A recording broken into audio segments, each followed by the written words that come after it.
Today I'm going to be working with a graduated bob, and the reason that I decided to do this is that I've been getting a lot of comments and requests on how do you actually create a beautiful stack inside of a graduated bob. And I think the reason for this is that we've seen so many shags where the top is what's short and the bottom is long. And I think we're going to start seeing a transfer of length from the bottom to the top. It's a natural progression, and so I thought I would just give you a couple little tips. And it's interesting because this is where I'm at inside of my Sharp Scissors Society. I'm doing a whole series on bobs right now, and Sharp Scissors Society is my membership program, which is linked in my bio, so you can go there if you want to join. It's $14.97 a month, and we cover all things hair cutting. So today what I'm going to be doing is I'm going to be showing you how to tighten up this little area underneath, working with scissor over comb. And usually in a graduated bob, my decision is, do I want to reduce some of the bulk in through the line in the back, or do I want to come in and tighten this up underneath?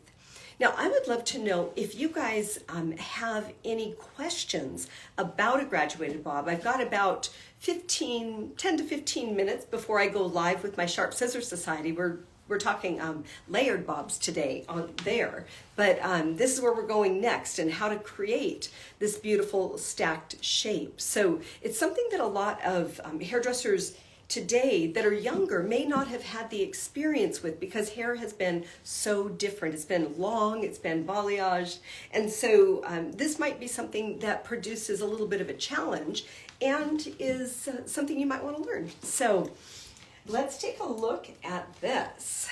Okay, coming in here.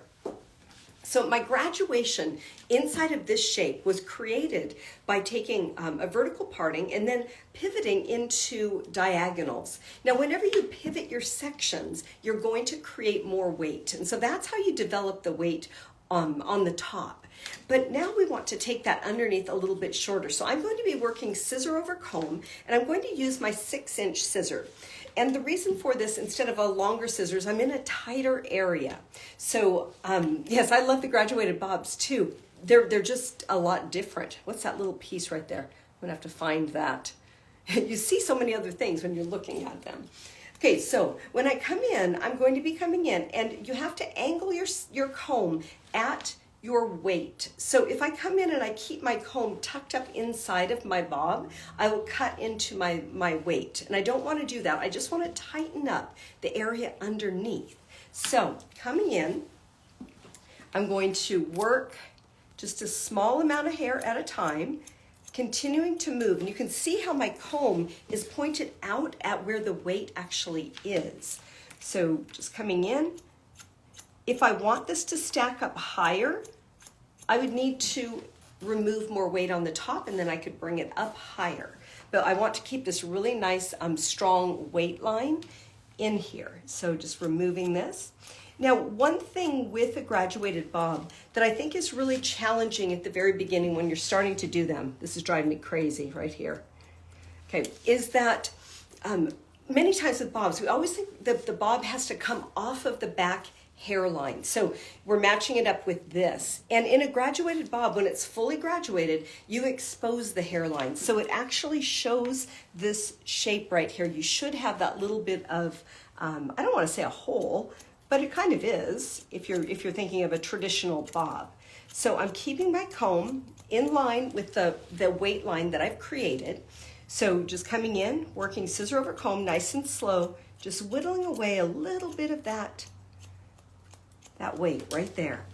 So you can see how that's getting a little bit tighter, and working through, just cleaning that up, that graduation.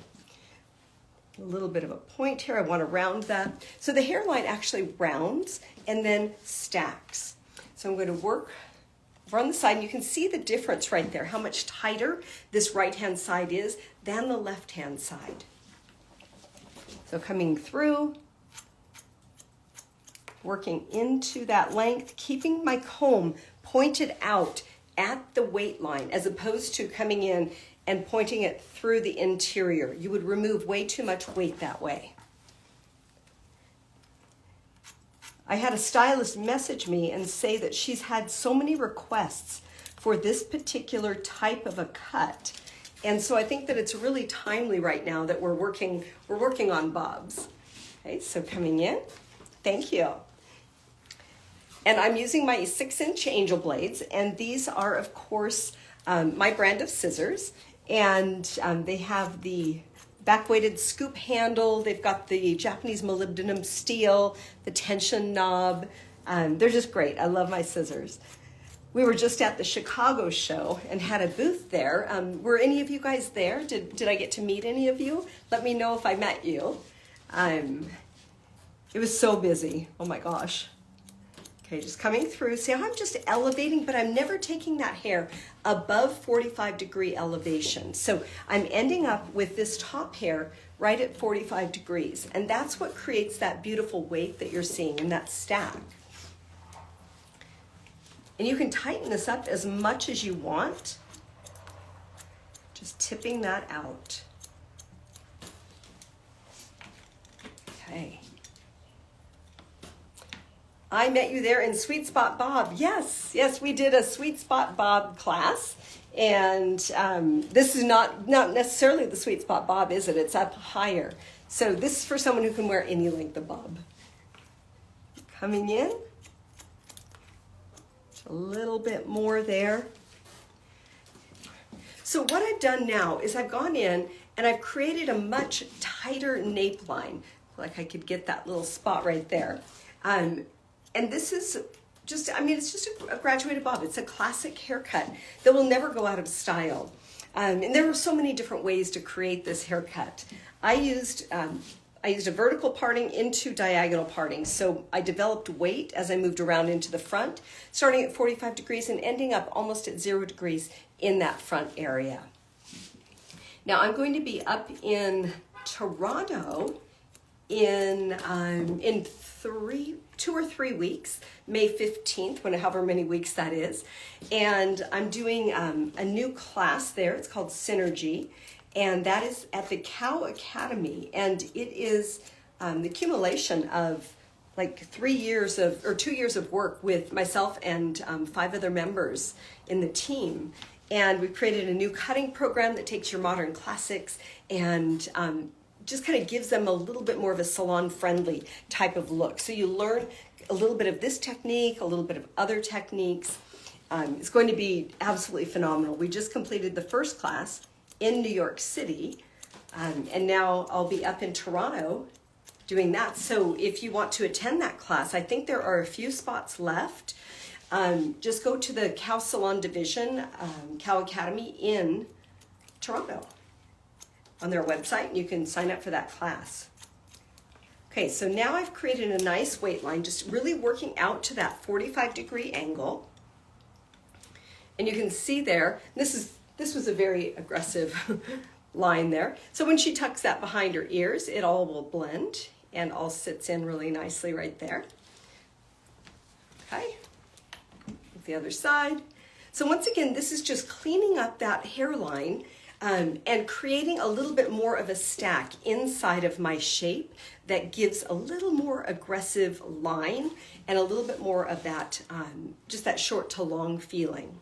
So you guys, if you want to learn more about bobs, all different types of bobs, I covered one length, layered bobs, and then next week we're going into actually how to do this exact bob.